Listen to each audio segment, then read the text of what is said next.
और बड़ी खबर है, सिडनी हमले के बाद भारत में भी अलर्ट जारी किया गया, खास करके यहूदी स्थलों की सुरक्षा बढ़ाई गई है। देखिए, यहूदियों की सुरक्षा बढ़ाई गई है। दिल्ली, मुंबई, बेंगलोर में अलर्ट जारी किया गया है। बड़ी जानकारी इस वक्त आपको दे रहे हैं। सिडनी हमले के बाद भारत में अलर्ट जारी किया गया है।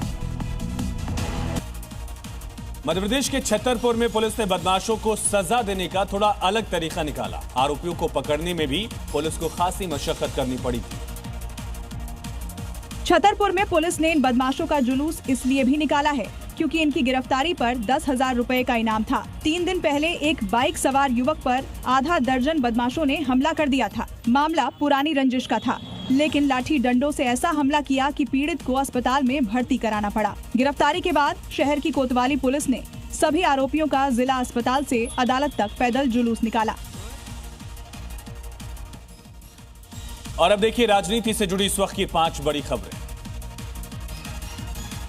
दिल्ली में कांग्रेस की वोट चोर गद्दी छोड़ रैली पर बीजेपी ने जोरदार पलटवार किया। बीजेपी के सांसद संबित पात्रा ने कहा कि गांधी परिवार ने भारत की चुनाव प्रणाली को अपमानित करने की कोशिश की। संबित पात्रा ने कहा कि जब शाह इस मुद्दे पर जवाब दे रहे थे, कांग्रेस वॉकआउट करके चली गई। बीजेपी ने राष्ट्रीय कार्यकारी अध्यक्ष की नियुक्ति को लेकर कांग्रेस और आम आदमी पार्टी ने जोरदार हमला बोला। कांग्रेस के सांसद गौरव गोगोई ने कहा कि कार्यकर्ताओं की भावना को नजरअंदाज कर बीजेपी ने अध्यक्ष की नियुक्ति की है। आप नेता सौरभ भारद्वाज ने इस नियुक्ति को पर्ची सिस्टम करार दिया। कोलकाता में मेसी के दौरे के दौरान कोई बवाल पर सियासत तेज हुई। बीजेपी के नेता शुभेंदु अधिकारी ने सरकार पर तंज कसते हुए कहा, ममता बनर्जी अपनी जान बचाने के लिए भाग गई।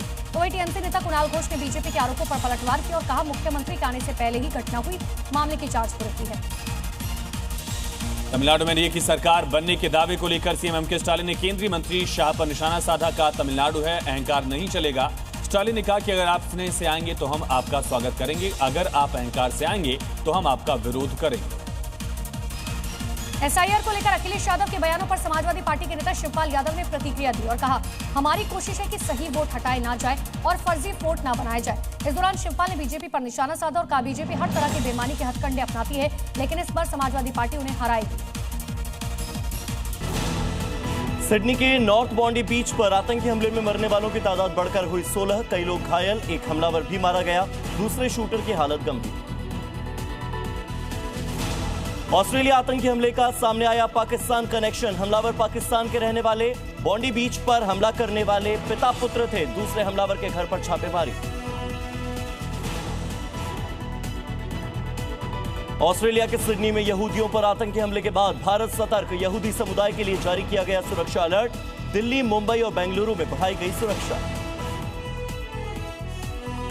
आज से 4 दिन की विदेश यात्रा पर प्रधानमंत्री नरेंद्र मोदी जॉर्डन, इथियोपिया और ओमान 3 देशों का करेंगे दौरा।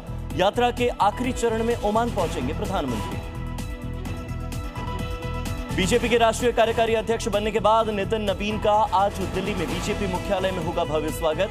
संभालेंगे अपना कार्यभार, बीजेपी के सभी बड़े नेता होंगे मौजूद।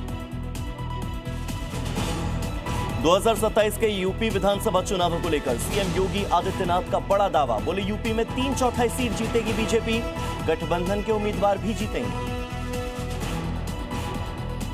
वाराणसी में जैन तीर्थंकर पार्श्वनाथ जयंती पर नगर निगम के सख्त आदेश। आज बंद रहेगी नॉनवेज की दुकानें, होटल और रेस्टोरेंट में भी नहीं परोसा जाएगा नॉनवेज। नोएडा में बढ़ते प्रदूषण को देखते हुए बड़ा फैसला। प्री नर्सरी से 5वीं क्लास तक ऑनलाइन हो गई हैं कक्षाएं। कक्षा 6ठी से लेकर 12वीं तक हाइब्रिड मोड पर होगी स्कूलों में पढ़ाई।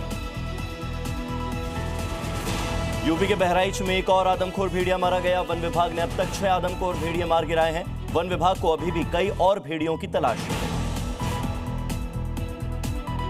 और आज दिल्ली पहुंचेंगे star footballer Lionel Messi. Arun Jaitley stadium में एग्जीबिशन मैच में होंगे शामिल। पीएम मोदी से मिलेंगे फुटबॉलर लियोनेल मेसी।